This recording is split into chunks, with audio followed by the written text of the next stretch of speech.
Bom dia a todos, Fernando Caetano. Vim aqui hoje para fazer uma série de vídeos falando um pouco da minha história. E para falar um pouco da minha história, eu preciso fazer algumas perguntas para vocês aí. Você acredita que um dependente de crack há 18 anos ele pode se recuperar? Ele pode parar de usar? Ele pode ser um membro produtivo na sociedade? Ele pode gerenciar uma família? Ele pode ser um empresário? Então, falar um pouco da minha história.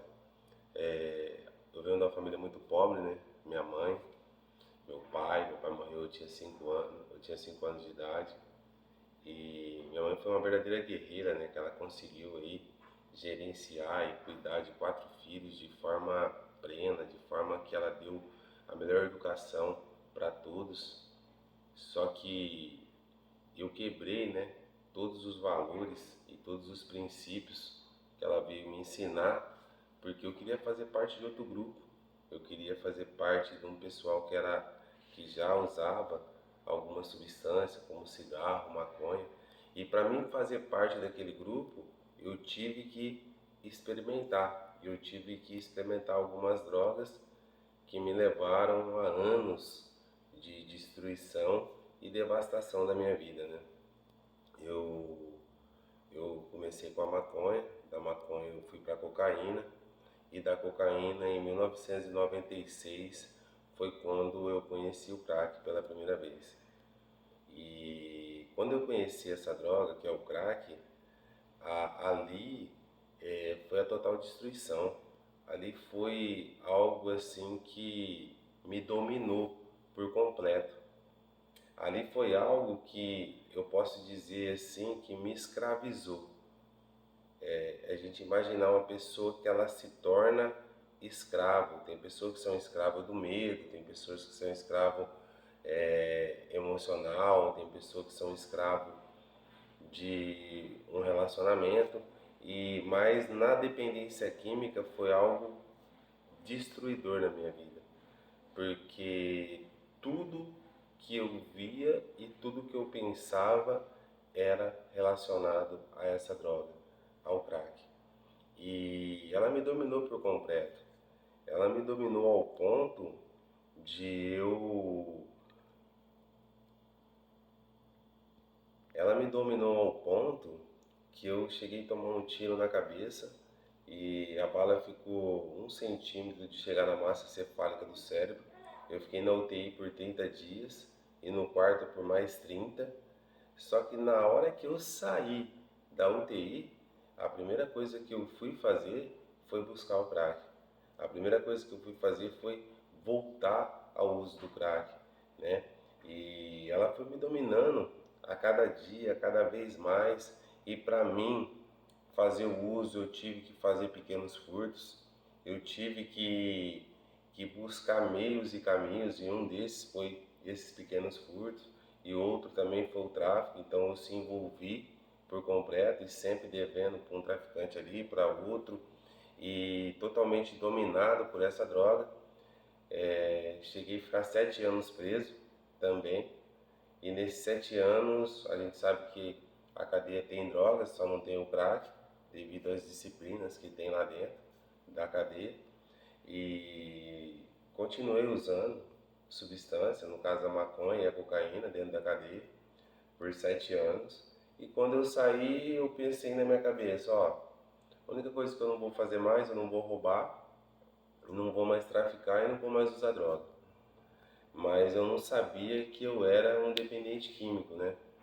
E alguns meses depois de eu ter saído, depois de ter ficado 7 anos, eu voltei a beber. O primeiro dia eu bebi 2 garrafas de cerveja. Já no segundo isso foi aumentando e na outra semana tomou uma proporção tão grande que eu recebia por semana e metade da semana do meu trabalho ficava no bar, né? E aos poucos eu fui voltando a usar. Aí eu usei cocaína novamente, e da cocaína não era minha droga de preferência, eu fui pro crack novamente. E aí dali, voltando pro crack, depois de todo esse tempo, né, porque eu não usava porque não tinha, porque estava preso, e voltando pro crack, eu fui cada vez mais se envolvendo, ao ponto de eu pegar o tablet da minha filha de 3 anos e vender na biqueira, ao ponto de eu pegar coisas que eram da minha mãe e vender, né? E vendo o sofrimento da minha filha chorando porque ela não tinha mais aquele aparelho que eu tinha vendido. E nada disso me comovia, nada disso me comovia. E vendo o choro da minha mãe, vendo que eu tirei o aparelho de televisão, o aparelho de DVD, nada disso me comovia. Eu não tinha mais sentimento. Eu se tornei uma pessoa muito fria, né? Porque a droga fez eu se tornar uma pessoa fria, sem sentimentos. Eu não conseguia perceber o sofrimento de ninguém. Eu não conseguia nem sonhar, eu não conseguia sonhar mais, né? Eu não conseguia ativar mais a felicidade dentro de mim por estar vivendo. A única coisa que eu conseguia era pensar e viver para a droga. Era a única coisa que eu conseguia na época, né? E aí eu cheguei ao ponto que fui para casa, chegando em casa minha mãe falou assim, ó, não tem mais jeito. Não tem como a gente conviver mais, porque você já tirou tudo de dentro da casa. Você já tirou tudo. Então não tem como conviver com você aqui dentro. No momento que ela me falou aquilo, eu peguei aquilo como tipo fosse uma liberdade. Eu estava sendo excluído da minha família devido ao meu uso de substância, devido às minhas escolhas, mas eu peguei aquilo como sendo algo bom, aquilo para mim. Aquilo para mim que ela estava falando, estava sendo para mim uma liberdade para que eu pudesse poder usar. E eu fui para a rua, cara. Fui para a rua, comecei a morar na rua e comecei a conviver na rua, tomando álcool de posto, usando crack cada vez mais desenfreadamente e destruindo ao ponto, cara, de eu ter um pico de lucidez de um certo dia, que eu estava usando a madrugada inteira e de repente eu vi alguns trabalhadores que trabalhavam em usina, ele sair da casa dele e ele ia até o ponto para poder pegar o ônibus e eu tive um insight, eu falei, pô, eu não consigo fazer aquilo que esse cara está fazendo. Eu não consigo mais sair de casa e ir até um trabalho. Ali eu percebi o quanto que eu tinha sido dominado por aquilo. E aquilo ali, eu vejo várias famílias, né, dizendo, ele precisa parar com isso, ele precisa entender o que a família quer é que isso aconteça, né? Mas a pessoa não vai entender, porque ela está ali totalmente dominada, né? E os dias foram se passando, os dias viraram semanas, semanas viraram meses morando na rua e tomou uma proporção muito grande que eu costumo dizer que aconteceu comigo como aquele filho pródigo, né? Que ele, capítulo 15, versículo 17, e caindo em si, né, depois ele ter quebrado, né, o protocolo, pegado uma herança do pai ainda em vida e gastado tudo e chegado à total destruição, quando ele se vê cuidando dos porcos e tendo vontade de se alimentar daquilo que os porcos estavam se alimentando, ele cai em si, né? O Bert Hellinger também fala algo que é parecido, que a pessoa precisa ver. E eu vejo que um monte de família quer que o cara vê, quer que a pessoa vê, mas ele não consegue ver. Ele só vai conseguir ver quando acontecer como aconteceu comigo. Aconteceu como está descrito lá na Bíblia, do filho pródigo. Eu comecei a cair em si. E eu comecei a comparar a vida que eu tinha antes, na infância, na minha casa, com a minha cama quentinha, minha mãe preparando a alimentação, meus irmãos. Eu comecei a comparar isso. E aquilo fez eu cair em si. E aquilo fez eu levantar e falei, cara, vou para minha casa.